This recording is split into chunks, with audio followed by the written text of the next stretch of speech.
What's up? Welcome back to my channel, the best place for millennials who feel stuck in their careers to find their dream careers. In my previous videos, I talked about the pros and cons of job hopping in your 20s and 30s. In this video, I'm going to outline the 6 common resume mistakes that job hoppers make and how to fix them. So make sure you subscribe and click the notification bell to receive regular updates on all things related to career change.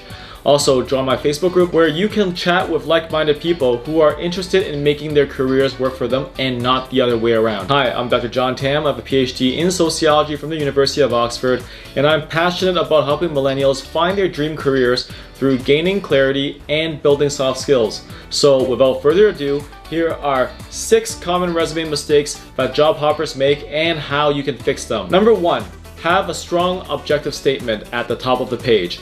And I know a lot of people say like objective statements are obsolete and outdated and so on, but if you're a job hopper, it is an amazing way to tell your story and focus the reader on what you are about to do, what you plan to do. So you can say things like X years of experience in marketing, or looking for growth opportunities in a long-term position, to emphasize the amount of experience you have and your desire for something long-term. Like I said in my previous videos, one of the biggest fears that employers have is that you'll leave and they'll have to pay to replace you and pay to train someone else, and also have that time gap where performance will be compromised. So you really need to express your desire to find something long-term. You should also expect them to ask something about that in future interviews. Now, what if you feel like you have no career passion and you don't want to commit to anything long-term? In that case, you should check out the video, which I'll leave in the cards above, on finding your career in your 20s with no passion. But bottom line is, with an objective statement, you focus their attention, and if you put it there, they'll read it. At the end of the day, no recruiter would want to vouch for you, because if you have the red flag of job hopping, it's hard for them to take that risk and vouch for you, because they're risking their reputation when they say you're a qualified candidate for the job. And hiring managers don't want to take that risk as well, because if they bring you on board and you have a job hopping history, it's going to look bad on them for making that hire. So with the objective statement, you can focus them on your desire to stay long-term and also your experience and the X number of years that you have, even though it may be job hopping years. The second tip I have for job hoppers on their resume is don't include everything in your resume. If you've worked for 2 years at one job, 4 months at the next, and then 1 year at the next job, it's totally acceptable to leave off the position where you've only worked for a few months. That way you won't have to discuss it during the interviews, and some hiring managers won't even see the potential red flags while reviewing your resume. However, more experienced hiring managers may be able to pick that up, so you need to be careful of this tactic. And so this tactic isn't foolproof, but what happens is that you need to be prepared to explain it if they do dig into potential gaps in the interview. Another way to not include everything is to leave out jobs that aren't relevant to the position that you're applying for, or positions from many years ago. You can look for opportunities to combine jobs, right? So did you work as a contractor for a period of time? Did the company that employed you put you in different short-term positions at different companies?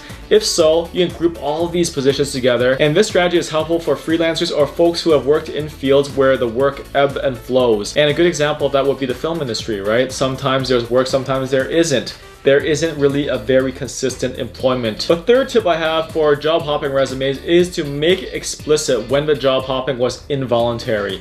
Employers may view job hoppers who leave positions for money or for a better title negatively. If you indicate that you were forced to leave because of layoffs or restructuring, or because the company is going out of business, you will not have this problem. Especially in a situation like COVID, it makes total sense to indicate that the layoff is involuntary because of the pandemic. Do you agree with indicating that you were laid off to avoid biases against job hoppers? Let me know in the comments below. The fourth tip I have for job hopping resumes is to leave off the months. Oftentimes, resumes make dates very prominent, but it doesn't have to be that way. A fair number of hiring managers aren't actually very detailed oriented, since they're dealing with so many candidates, and the eye sees what pops out. So sometimes you can get away with only using years, which can make it seem like you've had longer stints. However, I would also emphasize that you should never lie if they inquire about it, and I'll be talking about how to answer job hopping interview questions in the next video, so make sure to subscribe and click the notification bell for when that comes out. So bottom line for this advice is, if you work there for a long enough time to justify like this is a year, then just put it as a year. However, you need to be very careful about writing things like, I've worked from November and I left my job in January, and call that as 2 years, because that comes across as super disingenuous. So you just gotta be careful of balancing that. The fifth tip is to make contributions clear. One of the main concerns about job hoppers is that they leave before they make the company's investment worth it. Because hiring a new person, from the interview time to background checks to training, isn't cheap. And if you were only to work at a job for a year, but were able to do something transformative, play that up.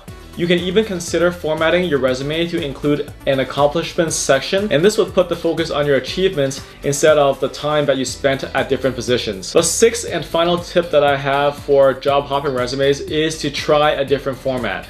And trying a functional or hybrid resume is something I would highly recommend to job hoppers, because these formats highlight the hard and soft skills for a job.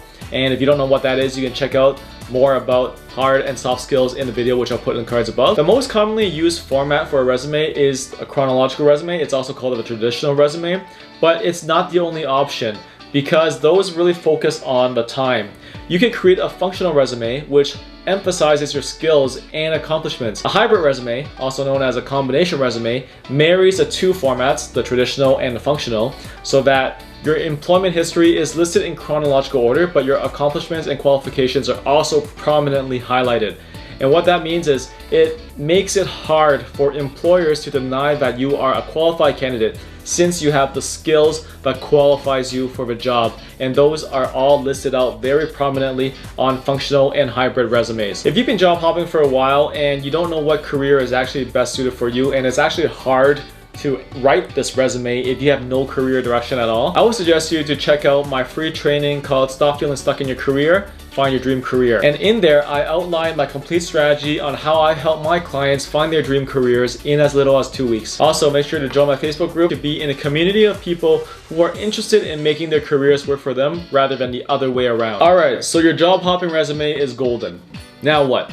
Well, in my next video, I'm going to teach you how to address job hopping in your cover letter. So make sure you subscribe and click the notification bell for updates for when it comes out. Also, leave a comment below and let me know your thoughts. Don't forget to give it a like and share it with your network if you found this video to be valuable. Take care.